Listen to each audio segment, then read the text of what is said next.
Hey guys, it's Barefoot Ken, and I'm on the way to Mount Abraham. On a nice day, probably not going to be a lot of you up there, but I've just been working my way the last half mile up through this scree field. And so this is just a demonstration that when barefoot hiking, sometimes you may have to go slow, but even rocks aren't going to stop you. Look, they've even got these are steps that have been built into the scree field, but a lot of it is just loose. So you know the deal. You just look for places to step, test your weight, go slowly, and gradually you make your way up. Now, for sure, shoes are a good technology to go a little bit faster. No question about that.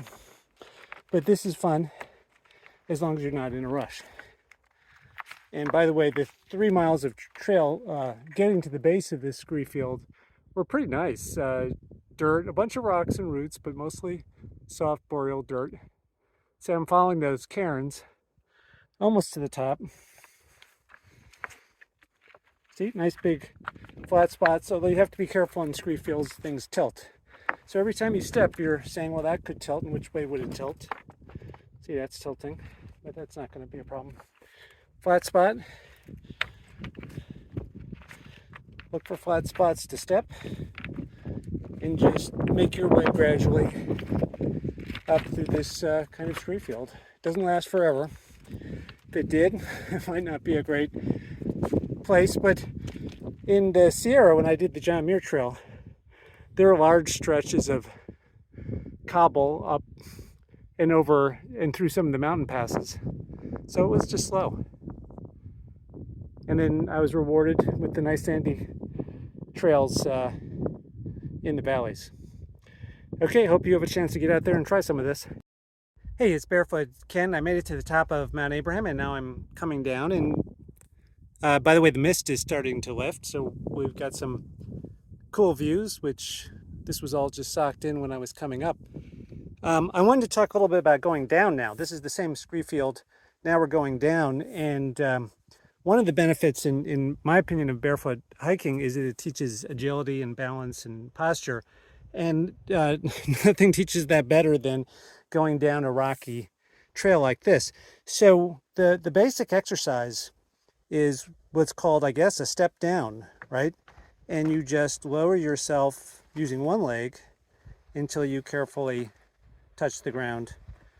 And I've obviously spent years on this, and I feel more comfortable than I used to. Not that I'm going to be fast on this kind of terrain, but my point is you can do these step downs at home on just using a stair or a step. And I went to see a physical therapist a few years ago because my knees were bothering me, and he had me do those step downs as a great exercise to strengthen the knee. It helps you engage the glutes too, by the way. So stepping carefully down on loose rocks, I think, is a great way to develop agility and balance. And obviously there's no rush here. Agility and balance. And, those step downs might be a good exercise. I recommend them to friends to check them out if they're complaining about aching knees. And, as you get older, your knees are more likely to start talking to you a little bit. So that simple move of lowering yourself down with one leg in a controlled manner is key to this downhill barefoot hiking. But I suspect it's also, real important to just all-around agility and balance, and it could be stepping down from a curb in the city. So food for thought. A few more steps going downhill on this scree. It's not too bad. The worst rocks are the conglomerate type that have embedded pebbles or are, a rough, scratchy surface. These are relatively smooth. I'm going to carefully put my foot in each step, and then here's the key, the ability to just lower yourself down slowly and in control.